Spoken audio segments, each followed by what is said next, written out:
Hello and welcome to chapter और screen. कहानियाँ जो पन्नों से स्क्रीन तक जिंदा होती है। लाइक और सब्सक्राइब कीजिए, जुड़िए हमारे साथ और कहानियों का हिस्सा बनिए। रात के अंधेरे में शहर का पुराना ब्लॉक बी हॉस्टल खामोशी से खड़ा था, लेकिन उस खामोशी के पीछे छिपी थी खून की प्यास और मौत की चीखें। नए छात्रों को लगा ये बस डरावनी कहानियां हैं, जब तक दीवारों पर खुद ब खुद नहीं उभरा ये संदेश, लेवल 1 स्टार्ट। अब हॉस्टल सिर्फ रहने की जगह नहीं रहा, ये बन चुका था मौत का मैदान, जहां हर गलियारे में छिपा था खून, डर और एक पागल का खेल। भाग 1। खून से सनी दीवारें। दिल्ली की रात हमेशा शोर शराबे से भरी रहती थी, लेकिन सेंट मार्टिन कॉलेज का हॉस्टल उस रात असामान्य रूप से शांत था।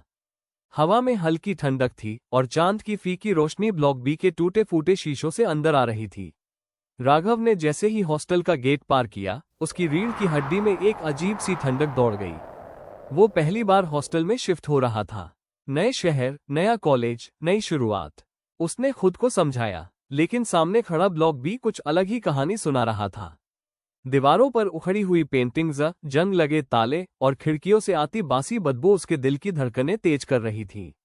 उसके कमरे में 3 और लड़के रह रहे थे। विक्रम हंसमुख और बेहद शरारती, आदित्य शांत लेकिन जिज्ञासु और हर बात का रहस्य जानने का शौकीन, सिद्धांत कम बोलने वाला, रहस्यमय और हमेशा गंभीर।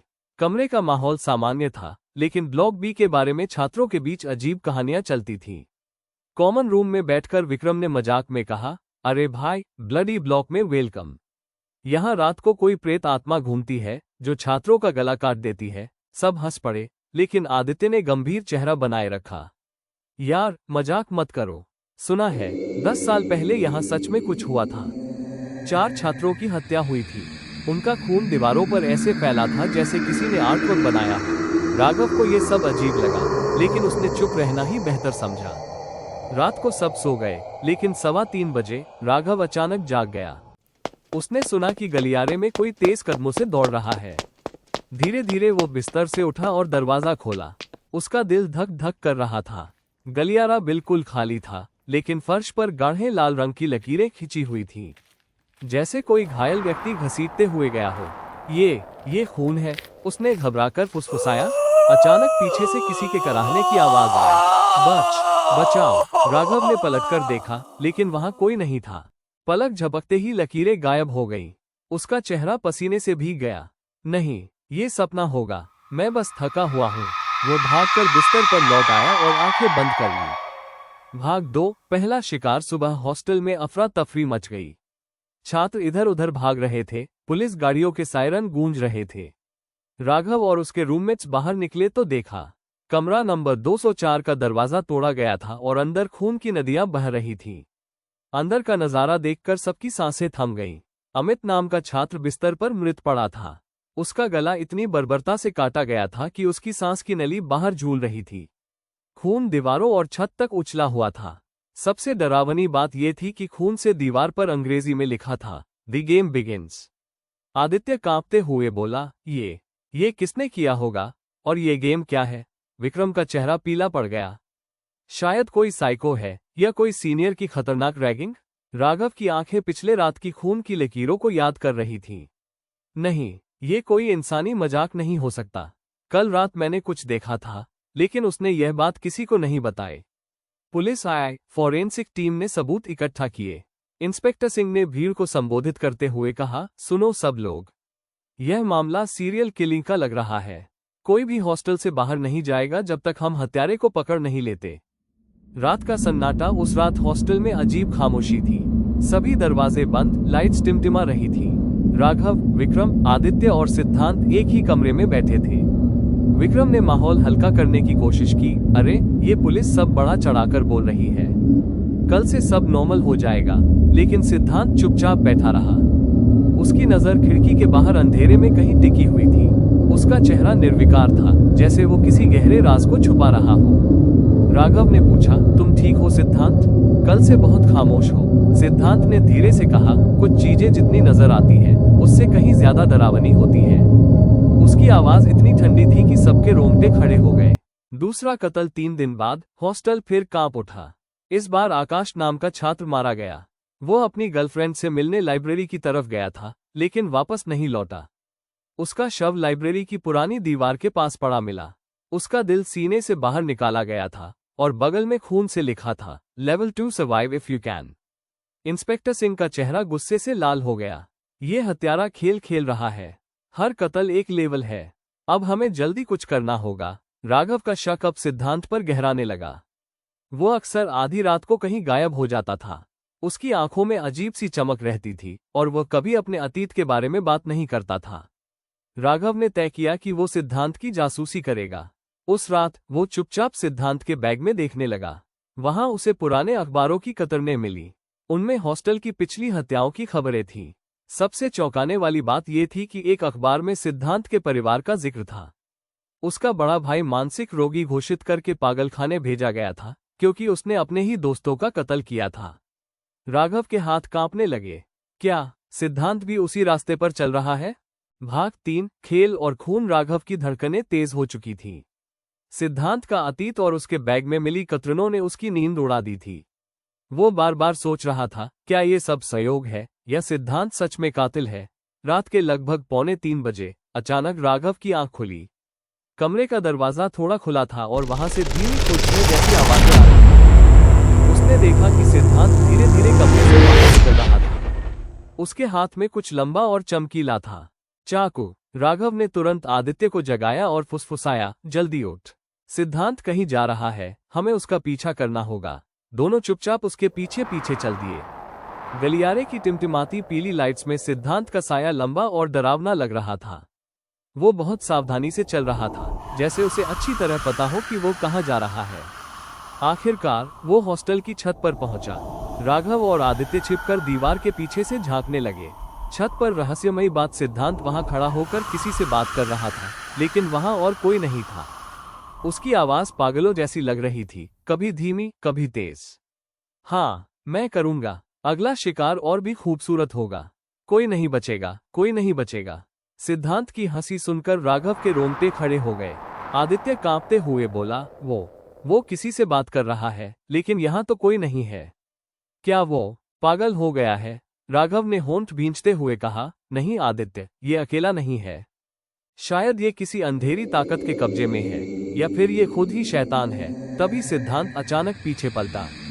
उसकी आंखें बिल्कुल सफेद थीं, जैसे उनमें कोई पुतली ही न हो। कौन है वहां? वो गरज कर बोला। राघव और आदित्य भागते हुए सीढ़ियों की ओर दौड़े। उनके पीछे सिद्धांत की पागल हंसी गूंज रही थी। भागो जितना भाग सकते हो, लेकिन खेल तो अब शुरू हुआ है। तीसरा कत्ल, नरक का खेल। अगली सुबह हॉस्टल में आतंक फैल गया। इस बार शिकार था प्रवीण, जो हॉस्टल के स्टूडेंट यूनियन का नेता था। उसकी लाश हॉस्टल के बाथरूम में मिली। भयानक दृश्य, उसका चेहरा पूरी तरह से उतार दिया गया था, सिर्फ खून से भीगा खोपड़ी बची थी। उसकी दोनों आंखें बेसिन में तैर रही थीं। दीवार पर खून से लिखा था, level 3 let the slaughter begin. Police भी अब भयभीत हो चुकी थी। इंस्पेक्टर सिंह ने दहाड़ते हुए कहा, हत्यारा हमारे बीच है। सबकी पूरी तरह से तलाशी होगी। अब कोई नहीं बचेगा। लेकिन राघव को लग रहा था कि यह हत्यारा किसी साधारण इंसान से परे है। सिद्धांत उस दिन पूरे समय गायब रहा। जब वो वापस कमरे में आया, उसके कपड़ों पर हल्के खून के धब्बे थे। राघव ने उसे घूरते हुए कहा, ये खून कहाँ से आया सिद्धांत? सिद्धांत ने हल्की मुस्कान दी। कभी कभी खेल खेलते खेलते खिलाड़ी भी घायल हो जाते हैं। उसकी आवाज में एक अजीब सी ठंडक थी। आदित्य का डर, उस रात आदित्य का डर हद से बढ़ गया। राघव, हमें यहाँ से भागना होगा। ये हॉस्टल मौत का घर है। राघव ने गहरी सांस ली। अगर हम भागे तो ये पागल हमें कहीं भी ढूंढ निकालेगा। हमें इसका सच सामने लाना होगा। आदित्य ने घबराते हुए पूछा, लेकिन अगर ये इंसान नहीं हुआ तो? अगर ये किसी दैत्य का खेल है तो? राघव ने उसकी आंखों में देखते हुए कहा, तो फिर हमें और भी साहसी होना होगा। भाग 4, ब्लडी ब्लॉक का राज। राघव और आदित्य ने फैसला किया कि वे हॉस्टल के बेसमेंट में जाएंगे, क्योंकि वहां हमेशा ताले लगे रहते थे और सिद्धांत अक्सर वहीं गायब हो जाता था। आधी रात को दोनों चुपचाप नीचे पहुंचे। बेसमेंट का दरवाजा पुराना और जंग लगा था। राघव ने जोर से धक्का दिया और दरवाजा चरमराहट के साथ खुल गया। अंदर जो उन्होंने देखा, उससे उनकी सांसें रुक गईं। बेसमेंट किसी स्टोरेज रूम की तरह नहीं था, बल्कि एक गुप्त प्रयोगशाला थी। दीवारों पर पुराने फोटो टंगे थे, हॉस्टल के छात्रों के।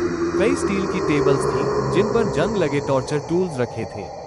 कोने में टूटे हुए जार थे जिनमें कुछ अंक तैर रहे थे और बीच में खून से बना एक भयानक चिन्ह बना था। आदित्य ने डर से कांपते हुए कहा, हे भगवान, ये जगह क्या है?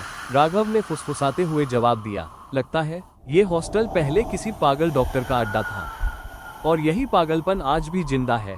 तभी उन्हें एक पुरानी फाइल मिली। उसमें हॉस्टल प्रशासन के गुप्त प्रयोगों का जिक्र था। छात्रों को मानसिक नियंत्रण के लिए प्रयोगों का शिकार बनाया जाता था और सिद्धांत का भाई उन्हीं प्रयोगों का सबसे बड़ा शिकार था। सिद्धांत का सच अचानक पीछे से किसी की ठंडी भयावह आवाज आई तो तुम दोनों को सब पता चल गया। राघव और आदित्य ने पलटकर देखा। सिद्धांत वहां खड़ा था, हाथ में खून से टपकता चाकू। उसकी आंखों में पागलपन और क्रोध था। ये हॉस्टल सिर्फ पढ़ाई के लिए नहीं बना राघव, यहाँ मेरे भाई का खून बहा था। उन्होंने उसे पागल कहा, जबकि असली पागल ये प्रशासन था। वो चिल्लाया, अब मैं उनकी बनाई इस जेल को खून से भर दूंगा, हर लेवल पर और खून और खेल। राघव और आदित्य पीछे हटे, लेकिन सिद्धांत ने दरवाजा बंद कर दिया। अब कोई बाहर नहीं जाएगा। लेवल 4 शुरू होता है। भाग 5, नरक का खेल। सिद्धांत की आंखों में पागलपन और नफरत झलक रही थी। वो धीरे धीरे आगे बढ़ रहा था और उसके हर कदम की आहट हॉस्टल के बेसमेंट में गूंज रही थी। राघव और आदित्य पीछे हटते जा रहे थे। भागने की कोशिश मत करना, सिद्धांत गरजते हुए बोला। ये सिर्फ शुरुआत है, अब पूरे हॉस्टल में खेल शुरू होगा। अचानक उसने बेसमेंट का सायरन ऑन कर दिया। पूरा हॉस्टल लाल लाइट्स और तेज अलार्म से कांप उठा। ऊपर रहने वाले छात्र घबराकर बाहर भागने लगे, लेकिन ब्लॉक बी के सभी दरवाजे अपने आप लॉक हो गए। राघव चीखा, तुम पागल हो गए हो सिद्धांत, ये निर्दोष लोग हैं। सिद्धांत ने ठंडी हंसी हंसते हुए कहा, निर्दोष? इस सिस्टम में कोई निर्दोष नहीं। हर एक की आत्मा में खून की प्यास है। मैं बस उन्हें उनकी असली पहचान दिखा रहा हूँ।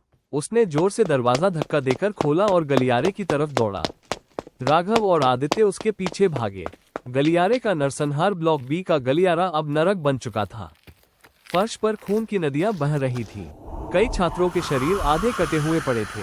कुछ का गला उखाड़कर दीवार पर टांग दिया गया था और दीवारों पर बड़े बड़े अक्षरों में लिखा था, लेवल 4 स्लॉटर फेस्टिवल। विक्रम भीड़ में फंसा हुआ था और जोर जोर से चिल्ला रहा था, राघव, मदद करो, ये पागल सबको मार डालेगा। राघव ने उसकी तरफ दौड़ने की कोशिश की, लेकिन सिद्धांत बीच में आ गया।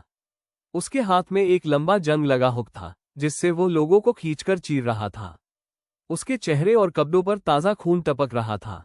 राघव, ये सब तुम्हारे कारण हो रहा है, सिद्धांत चीखा। तुम्हें मुझे रोकना नहीं चाहिए था। अब देख, ये सब मौत के खेल में शामिल होंगे। उसने एक छात्र का हाथ पकड़कर उसका सिर एक कील पर गाड़ दिया। चारों तरफ चीखें गूंज उठी। ये दृश्य इतना भयावह था कि आदित्य वहीं खड़ा कांपने लगा। राघव का संकल्प। राघव ने अपने भीतर का डर दबाया। सिद्धांत, अब बहुत हो गया, ये खेल यहीं खत्म होगा। सिद्धांत ने पागलों की तरह हंसते हुए कहा, खत्म? ये तो शुरुआत है। तुम सोचते हो तुम हीरो हो राघव? तुम मेरे अगले लेवल के मुख्य खिलाड़ी हो। राघव ने पास पड़ी एक लोहे की रॉड उठाई। उसकी पकड़ इतनी मजबूत थी कि उसकी हथेली से खून रिसने लगा। उसने दहाड़ते हुए सिद्धांत पर हमला किया। दोनों के बीच भयंकर लड़ाई शुरू हुई। रॉड और हुक की टकराहट से चिंगारियां निकल रही थी। हर वार के साथ खून की बूंदें हवा में उड़ रही थी। गलियारे में छात्रों की लाशें बिखरी हुई थी और उनके बीच यह मौत का खेल चल रहा था। विक्रम ने आदित्य को खींचकर एक कमरे में छिपा दिया। हम कुछ नहीं कर सकते, ये दोनों अब मरने तक लड़ेंगे। बेसमेंट में अंतिम लेवल। सिद्धांत ने राघव को धक्का देकर बेसमेंट में गिरा दिया। खून से सना फर्श ठंडा और फिसलन भरा था। सिद्धांत ने दरवाजा बंद कर दिया और चीखा, लेवल 5 फाइनल राउंड। बेसमेंट की दीवारों पर लगी पुरानी गैस पाइप से गैस रिस रही थी। हवा में गंध इतनी तेज थी कि राघव की सांस घुटने लगी। सिद्धांत ने पागलपन में कहा, यही मेरे भाई को उन्होंने टॉर्चर किया था। अब यहीं से मौत का साम्राज्य शुरू होगा। उसने एक लोहे की चेन से राघव को जकड़ने की कोशिश की। राघव किसी तरह बचते बचाते एक कोने में पहुंचा। उसने गैस पाइप पर जोर से लात मारी, जिससे और गैस बाहर निकलने लगी। राघव चिल्लाया, तुम्हारा खेल अब खत्म होगा सिद्धांत। भाग 6, आग और राख। सिद्धांत ने जोर से हमला किया। उसका हुक राघव के कंधे को चीर गया। राघव दर्द से कराह उठा, लेकिन उसने हार नहीं मानी। उसने जेब से लाइटर निकाला और जोर से फ्लेम ऑन कर दी। अब देख असली खेल। पूरा बेसमेंट आग की लपटों में फट पड़ा। सिद्धांत चीखते हुए जलने लगा। उसकी त्वचा पिघलकर गिर रही थी और उसकी आंखों से खून और आग दोनों बह रहे थे। नहीं, ये मेरा खेल था। उसकी आखिरी चीख बेसमेंट में गूंजती रह गई। राघव किसी तरह टूटे दरवाजे से बाहर भागा। विक्रम और आदित्य ने उसे सहारा दिया। पीछे से आग की लपटें बेसमेंट को पूरी तरह निगल गईं। अगली सुबह सुबह पुलिस आई। हॉस्टल को पूरी तरह खाली कराया गया। राघव को अस्पताल ले जाया गया।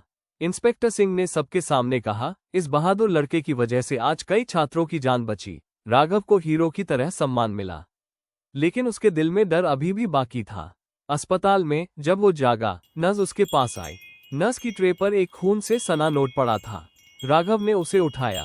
उस पर लिखा था, लेवल 6 कमिंग सून। राघव के हाथ कांप गए। उसकी सांस रुक गई। उसके कानों में कहीं से सिद्धांत की ठंडी हंसी गूंज उठी। खेल कभी खत्म नहीं होता, राघव।